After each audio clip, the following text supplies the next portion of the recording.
गोवर्धन लीला करते हैं।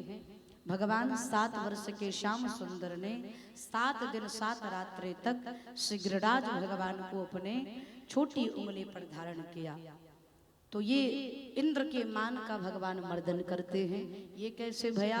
तब श्री सुखदेव भगवान परीक्षित जी से कहते हैं, एक दिन भगवान श्री बलराम जी के साथ 56 भोग है।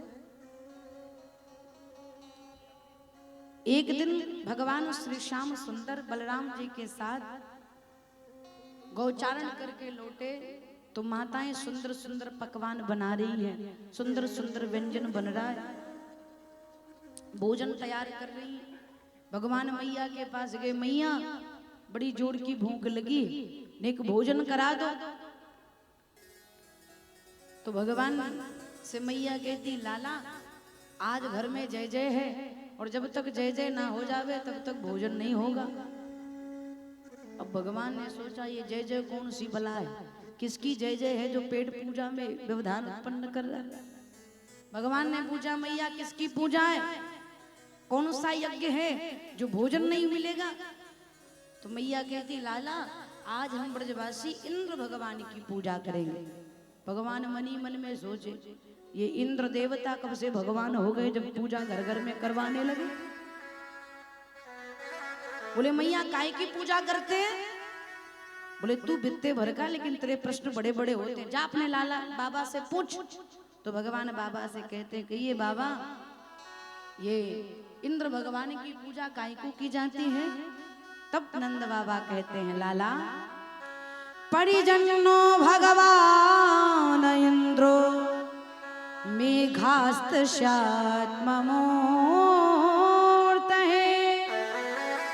ते वर्षन्ति भूतानां प्रेरणं जीवनं पयः। हम सबके भगवान इंद्र हैं, हर वर्ष वो जल की वर्षा कराते। पीड़नम जीवनम पया, जल ही जीवन है। जीवन को जीने के लिए जल की बड़ी आवश्यकता है, तो इंद्र भगवान जल की वर्षा कराते हैं। इसीलिए हम सब इंद्र भगवान की पूजा करते। भगवान कहते हैं, बाबा तो क्या जो इंद्र की पूजा नहीं करेंगे इंद्र उनको जल नहीं देंगे? भाई अब आप बताओ, कितने लोग यहाँ पर बैठे हैं जो रोज सूर्य भगवान को 1 लोटा जल दिखाते देते? हाथ उठाओ। रोज 1 लोटा जल सूर्य भगवान को देते, अच्छी बात है। लेकिन इसमें बहुत सारे लोगों ने हाथ नहीं उठाया। वो सूर्य भगवान को जल नहीं देते लेकिन फ्री का लाइट ले रहे हैं ना। बिल 1 रुपया नहीं जमा करना और सूर्य का प्रकाश पूरा चाहिए। घर में लाइट है उसका बिल जमा ना करो तो आकर के तार काट देंगे, कनेक्शन काट दिया जाएगा। लेकिन सूर्य भगवान प्रकाश देते हैं और बिल के रूप में केवल 1 लोटा जल मांगते हैं।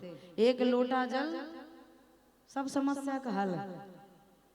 हाँ, 1 लोटा जल सूर्य भगवान को अर्पण करना ही चाहिए। सूर्य नारायण की कृपा है हमारे जीवन में। प्रकाश न देवे तो हम जीवन नहीं जी सकते, रात्रि रात्रि रहे। लेकिन जो जल देवे उनको भी प्रकाश और जो ना देवे उनको भी प्रकाश। उसी प्रकार से इंद्र हैं, जो इंद्र की उपासना करेंगे उनको भी जल मिलेगा और जो नहीं करेंगे उनको भी मिलेगा। भगवान कहते हैं, कर्मणा जायते जंतु कर्मणैव विलीयते सुखम दुखम भयं क्षेमं कर्मणो वामिपाद्यते। कर्म प्रधान विश्व परिराखा। बाबा कर्म के अनुसार जीव को फल मिलता है और मैं आपसे प्रार्थना करता हूं कि आप इंद्र की पूजा की जगह पे प्रत्यक्ष देवता हमारे वृंदावन में है श्री गिरिराज भगवान, इनकी पूजा करिए। बोले अगर इंद्र देवता कुपित हो गए तो भगवान कहते गिरिराज भगवान ही दर्शन कराएंगे, रक्षा करेंगे। गिरिराज जी की पूजा विधि बताई कैसे करने, बोले 56 प्रकार का भोग बनाओ। 56 भोग क्या है? केवल चकाचक व्यंजन कोई 56 भोग नहीं कहते। 5 ज्ञानेंद्रियां, 5 कर्मेंद्रियां, 1 मन, ये 11 चीज जो भगवान को अर्पण कर देता है, वो नित्य भगवान को 56 भोग का भोग लगा रहा है। अर्पण करना चाहिए। भगवान 56 प्रकार का भोग बनाकर बैलगाड़ी पर लदवाए और समस्त ब्रजवासी को लेकर वृंदावन पहुंचे। भगवान गिरिराज जी की पूजा प्रकृति की पूजा का निर्देश देते। गिरिराज जी की पूजा मतलब प्रकृति की पूजा। सूर्य भगवान को जल देना चाहिए, लेकिन जमीन पर नहीं, तुलसी के बिरवा में दीजिए, किसी फूल के वृक्ष में दीजिए, किसी फल के वृक्ष में जल दीजिए। क्यों?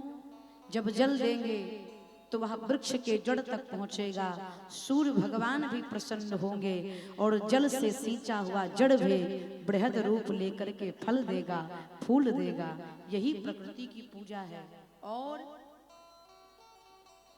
हमारे वैदिक हिंदू सनातन धर्म में बड़ी मान्यता है, नदियों को गंगा माँ कहकर पूजा किया जाता है, गाय को माता कहा जाता है, पृथ्वी माता की पूजा होती है।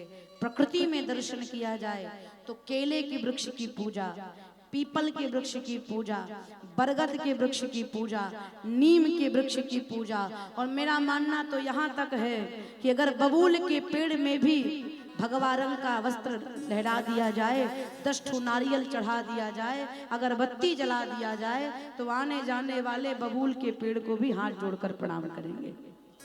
इतना श्रद्धा है हमारे सनातन धर्म में, इतनी श्रद्धा है कि लोग जो रूप दे दो उसी रूप में भगवान की पूजा करते। ज्यादा नहीं, तालाब से, यहाँ से लगा हुआ तालाब है, तालाब से कोई पत्थर उठा कर लाओ और गेट के पास एक तो छोटा सा चबूतरा बना करके उस पत्थर को रख दीजिए, 2-3 तो फूल चढ़ा दीजिए। भले वो पत्थर तालाब का होगा, लेकिन फूल चढ़ा देखेंगे तो आने जाने वाले हाथ जोड़कर प्रणाम करेंगे। करेंगे कि नहीं करेंगे? करेंगे ना। और उसमें से, इसी कॉलोनी में से कोई एक व्यक्ति करिया पेंट लाकर पत्थर को करिया कर देवे, करिया कर देवे, तो आने जाने वाले हाथ जोड़कर कहेंगे जय शनिदेव महाराज की। उसी पत्थर को कोई सिंदूर रंग में पेंट कर देवे तो आने जाने वाले 2 ठो नेत्र लगा दे, कहे जय हनुमान जी महाराज की। उसी पत्थर को कोई लाल रंग में पेंट करके चुनरी उड़ा देवे, गुड़हल का फूल चढ़ा देवे, तो कहेंगे जय दुर्गा माई की। पत्थर एक है, जैसे रूप बदलता जाएगा वैसे लोगों की श्रद्धा परिवर्तित होगी, दृष्टि बदलेगी, लेकिन पूजा करना लोग नहीं छोड़ेंगे। कितना श्रेष्ठ है हमारा धर्म, जहाँ पर वृक्ष की पूजा, जल की पूजा, जानवर की भी पूजा, गौ माता की भी पूजा करते हैं, माँ पशुओं की भी पूजा होती है। तो भगवान प्रकृति की पूजा का निर्देश देते हैं। इस संदर्भ में इतना निवेदन करना चाहूंगी कि प्रत्येक व्यक्ति के जीवन में, हम हो या आप हो, जन्म से लेकर मृत्यु तक, जन्म से शुरू होती है और मृत्यु तक भर में यात्रा में लकड़ी का बड़ा काम आता है जीवन में। पढ़ने जाओ तो अध्यापक जिससे दंडित करता है वो छड़ी लकड़ी की होती है, जिस पर सोते हैं वो चारपाई बेड भी लकड़ी की होती है, पालना भी लकड़ी का होता है, आलमारी भी लकड़ी की बनवाई जाती है। और इतना ही नहीं, मरने के बाद अंतिम यात्रा भी बांस की बनाई जाती है। मरने के बाद शमशान में गए तो जलाने के लिए भी लकड़ी का ही काम होता है। प्रत्येक व्यक्ति के जीवन में मुझे लगता है जन्म से लेकर मृत्यु तक कम से कम 20 से 25-30 पेड़ लगते होंगे एक व्यक्ति के पीछे। 20 पेड़ तो कहीं नहीं गए, 20 वृक्ष कहीं नहीं गए हैं। जन्म से लेकर मृत्यु तक में 20 वृक्ष का योगदान रहता है, 20-25 वृक्ष का। तो मेरी आपसे हाथ जोड़कर व्यासपीठ से प्रार्थना है, हर व्यक्ति के जीवन में 20 से 25 वृक्ष का योगदान रहता है। तो मरने से पहले अगर 20 वृक्ष का प्रयोग करें तो मरने से पहले कम से कम 10 वृक्ष अपने हाथों से लगा करके तब धरती से विदा हो गए, क्योंकि आने वाले को भी मिले। मैं जिस घर में रुकी हूँ, उत्तम भैया ऊपर से लेकर नीचे तक कई वृक्ष लगाए हैं। और आपको बताऊं, सुबह सबसे पहले उठते हैं तो वृक्षों को जल देते हैं। रोज देखती हूँ, जिस समय मैं पूजा करके जाती हूँ, उठती हूँ सूर्य अर्घ देने, उस समय वो जल देते रहते हैं। हमारा धर्म है, जितना प्राकृतिक वातावरण दिव्य होगा उतनी बीमारी कम होगी। इसलिए वृक्ष लगाओ, देश बचाओ। सबको वृक्ष लगाना चाहिए। भगवान प्रकृति की पूजा का निर्देश देते हैं। ब्रजवासी गिरिराज भगवान के पास पहुंचे, बोले लाला तो भगवान तो बहुत बड़ा है, 7 कोस के गोवर्धन जी, परिणाम। सुखदेव जी कहते हैं, परीक्षित, भगवान से ब्रजवासियों ने पूछा कैसे पूजा करनी। सगरे देवताओं, भगवान ने कहा सबसे पहले स्नान कराओ।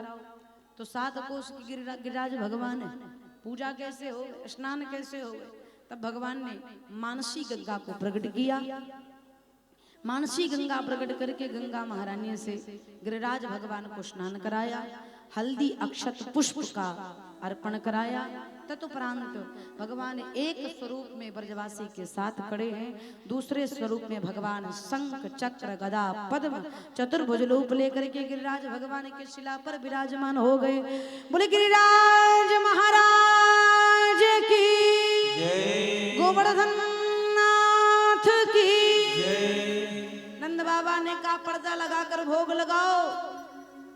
भगवान कहते हैं हमारे गिरिराज भगवान पर्दे में नहीं पाते, हमारे गिरिराज भगवान सबके सामने पाते हैं। ब्रजवासी खिलाने लगे, गिरिराज भगवान पाने लगे। सारे ब्रजवासियों ने भगवान को भोग लगाया। भोग लगाने के बाद सब देव ब्रजवासी मिलकर भगवान श्री श्याम सुंदर के साथ कहते लाला अब क्या है। तो भगवान कहते हैं एक बार सब लोग गिरिराज महाराज की प्रदक्षिणा कर लो, परिक्रमा कर लो। तो 7 कोस के गोवर्धन भगवान को ब्रजवासी मिलकर के प्रदक्षिणा करते हैं, परिक्रमा करते हैं। आइए मिल करके हम आप भी भाव भजन गंगा में गोते लगाते हुए गिरिराज महाराज की मानसिक रूप से पूजन करें, प्रदक्षिणा लगाएं प्रेम के साथ। फिर कथा की तरफ बढ़ेंगे प्रेम के साथ, भाव के साथ।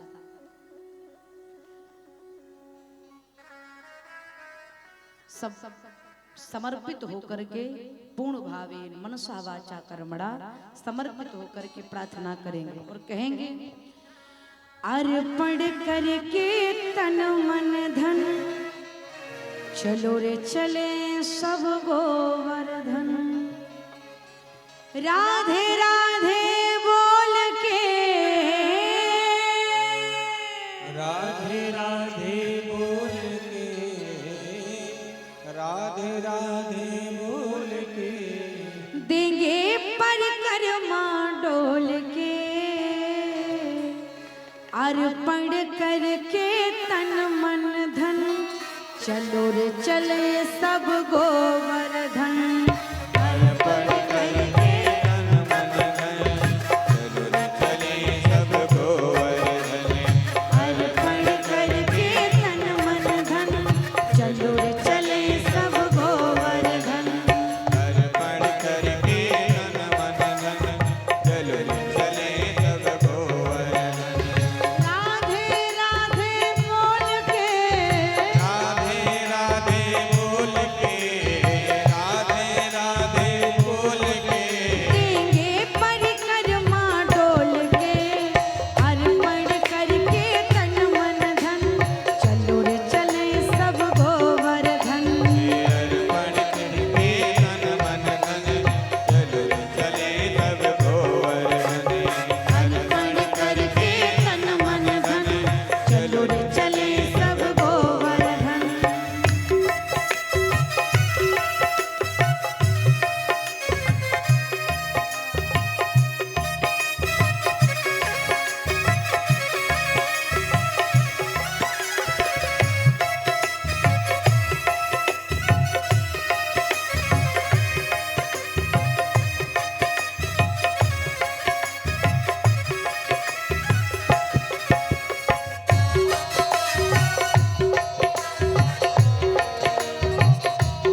दे हुए तन को यहीं छोड़ देवे और मन से ऐसा ध्यान लगाएं कि सब गिरिराज महाराज की प्रदक्षिणा कर रहे हैं।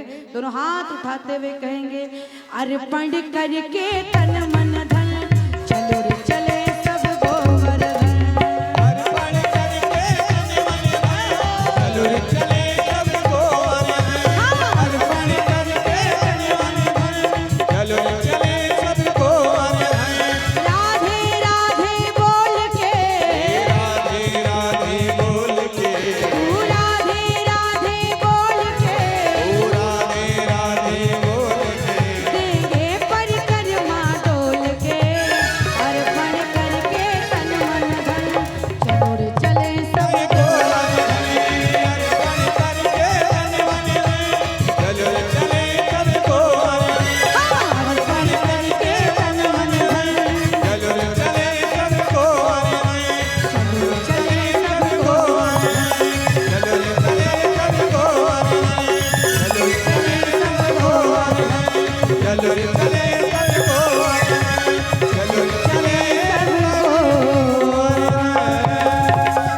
बोले गिरिराज महाराज की ऐसा बोलो जय कि लगे कोई है। इतने भाव से जयकारा लगाइए। बोले गोवर्धन भगवान की एक बार प्रेम से कहिए राधे राधे और जोर से और जोर से बोले राधा रानी की। श्री सुखदेव जी महाराज परीक्षित जी से कहते हैं राजन ब्रजवासियों ने गिरिराज भगवान को भोग लगाया, सब लौट करके आए। देवराज इंद्र ने मेघमालाओं को आदेश दिया, घोर गर्जना आकाश मंडल में हुई। सब ब्रजवासी भगवान की शरणों में आए। श्याम सुंदर समस्त ब्रजवासी गोप ग्वाल गाय बछड़े को लेकर गिरिराज भगवान के पास पहुंचे। 7 कोस के गोवर्धन भगवान 7 वर्ष के श्याम सुंदर ने अपनी छोटी उंगली पर धारण कर लिया। बोलिए गिरिवरधारी की। सारे देवता जय जयकार करने लगे। 7 दिन 7 रात्रि तक भगवान ने गिरिराज भगवान को अपनी छोटी उंगली पर धारण किया। दर्शन करिए 7 कोस के श्याम सुंदर 7 कोस के गोवर्धन नाथ 7 वर्ष के श्याम सुंदर और 7 दिन 7 रात्रि तक ही जल वृष्टि भई। 3 दिन बीत गया। 3 दिन बीता, जल रुकने का नाम नहीं ले रहा है। बाहर आकाश में गर्जना हो रही है, मेघमालाएं जल की वृष्टि कर रहे, चित्कार उठ रहा है, तीव्र गति से हवाएं चल रही है, तूफान आ रहा है। गोवर्धन नाथ के बाहर भयंकर तूफान और गोवर्धन के भीतर परम शांत परम दिव्यता। क्यों? जब परमानंद की प्राप्ति हो जाती है तो बाहर कितना भी शोर हो मन विचलित होने वाला नहीं है। हमारे मन के भीतर, मैंने कल भी कहा था कि जब भीतर की मंजिल प्राप्त हो जाती है तो बाहर की दौड़ समाप्त हो जाती है। भीतर जिस दिन हमको आपको मंजिल मिल जावे, मंजिल क्या है? परमात्मा की प्राप्ति। जब भीतर परमात्मा की प्राप्ति हो जाती है तो बाहर की दौड़ विश्राम ले लेती है। समस्त ब्रजवासी भीतर खड़े हैं। 3 दिन बीत गया। छोरन ने देखा श्याम सुंदर छोटे से हैं। श्याम सुंदर छोटे से अपनी छोटी सी उंगली पर धारण किए हैं। किसी ने कहा भगवान ने उंगली पर उठाया है। ब्रजवासी कहते हैं ना, नख पे गिरवर लेने उधाय कन्हैया मेरो 1200। उंगली पर नहीं, छोटी उंगली के नाखून पर ठाकुर जी ने गिरिराज जी को उठाया। 3 दिन बीत गया। मैया यशोदा कहती है, अरे भैया मेरो लाला थक गयो, नेक जरा लाठी लगा लो। बहुत ध्यान से सुनना, लाठी लगा लो, थोड़ा लाला विश्राम कर लेवे। सगरे गोप वालों ने अपनी अपनी लाठी उठाई। कन्हैया हम सब लाठी लगाकर गिरिराज जी को उठाए हैं, तो थोड़ा आराम कर ले। भगवान कहते नहीं नहीं ठीक है, आप सभी आराम करो। ना ना ना, तू बित्ते भर का है, तेरे से कब तक संभलेंगी? हम सब लाठी लगा लेते। लाठी लगाया, छोड़ दे कन्हैया। भगवान ने कहा छोड़ दूं? हाँ छोड़ दे। भगवान कहते पक्का छोड़ दूं? हाँ छोड़ दे। भगवान ने जैसे थोड़ी सी उंगली ढीली करी, गिरिराज जी ऊपर से नीचे आने लगे। सबकी लाठी चटा चट करके टूट गई। सबने आवाज लगाई कन्हैया संभाल। भगवान ने उंगली सीधी कर ली। इसके बाद 4 दिन तक और जल की वृष्टि हुई। मतलब 7 दिन तक भया ना, फिर 4 दिन तक और जल की वृष्टि भई। किसी ने भगवान से नहीं पूछा हाउ आर यू, कैसे हैं आप, थक गए हैं, आराम करना। किसी ने, कौन मुसीबत मोल ले वे। दर्शन करिए, कथा संकेत करती है। कल ही मैंने कहा था मेरा आपकी कृपा से सब काम हो रहा है, करते हो तुम कन्हैया मेरा नाम हो रहा है। इसी विश्वास में 24 घंटे रहा करिए। आप घर को संभाल रहे हैं। लोग कहते हैं ना पूरा घर हम ही संभाल रहे हैं। अरे समझदार, कोई अपने आप को तो संभाल ही नहीं सकता, घरवा खाक संभाली। लोग कहते पूरे घर की जिम्मेदारी मेरे कंधे पर है, मेरा कंधा इतना मजबूत है, पूरी जिम्मेदारी उठाकर घूम रहा हूं। फालतू में है। तुम्हारा कंधा कितना मजबूत है ये देखने के लिए 1 कुंटल बोझा रख दो। नहीं कुंटल भर छोड़ो। जो कहते हो पूरी घर की बागडोर मेरे हाथ में, पूरे घर को मैं चला रहा हूं। अपने घर, अपने हाथ के इस उंगली पर एक ठू माचिस की डिब्बी रख दो, देखो कितनी देर तक संभाल पाते हो। संभली का? अरे जो उंगली माचिस की डिब्बी नहीं संभाल पा रही है, वो हाथ घर खाक संभालेगा? आप नहीं संभाल रहे हैं। जिस प्रकार भगवान गिरिराज जी को उठाए हैं, लेकिन ब्रजवासी को लगा कि हम लाठी से उठा लेंगे, लाठी टूट गई। तब पता चला ये तो ठाकुर जी उठाए हैं, कन्हैया ने गिरिराज जी को उठाया है। उसी प्रकार से हमको लगता है हम पूरे परिवार को उठा रहे हैं, पूरे घर को चला रहे हैं। ये सोचने वाले न जाने कितने आए और मर गए। जैसे अभी आपके परिवार वाले हैं, आपके जाने के बाद वैसे रहेंगे। हम परिवार को नहीं चला रहे हैं, परमात्मा हमसे परिवार का भार चलवा रहे हैं। ईश्वर हमको निमित्त बनाया है, निमित्त बना करके हमसे आपसे कार्य करवा रहा है। हम कहें हम भगवान की कथा गा रहे हैं तो हमसे बड़ा मूर्ख कोई नहीं है। हमको भगवान निमित्त बनाए हैं। हम अपने बारे में तो 1 घंटा बता ही नहीं सकते, 5 घंटे भगवान की कथा कैसे कह सकते? ये ठाकुर जी की कृपा है। करहि करा वही भंजन सोई। इसीलिए मैं देवांगन परिवार को भी कहती हूँ, इस आयोजन को कराने वाले राम जी, बुलाने वाले राम जी और सुनाने वाले भी राम जी हैं। हमारा आपका इसमें कोई योगदान होने वाला नहीं है। 7 दिन तक गिरिराज भगवान को उठाए रहे। 7 दिन के बाद गिरिराज जी को विराजमान किया। बाहर निकले तो धूल उड़ रही थी। किसी ने पूछा 7 दिन तक वर्षा भई, जल कहाँ गया? तो इसकी चर्चा सुनेंगे, उससे पहले सुने। एक ने कहा आनंद बाबा हमें लगता है कन्हैया भगवान है। छोरन ने कहा लाला तूने गोवर्धन कैसे उठाया? सच सच बता। भगवान कहते हैं क्योंकि मैं भगवान हूँ। मधुमंगल ने कहा दाई कि तू भगवान है? हमारे साथ वृंदावन में कबड्डी खेलता, घर घर चोरी करता है और भगवान बना। सच सच बता, तेने गोवर्धन कैसे उठाया? तो भगवान कहते हैं कछु माखन का बल बढ़ो, कछु गोपियन करी सहाय, और श्री राधा जू की कृपा से मैंने गिरिवर ली न उठा। ये माखन का प्रभाव है। गोपियों ने इतना माखन खिलाया था कि आज वही बल काम आया।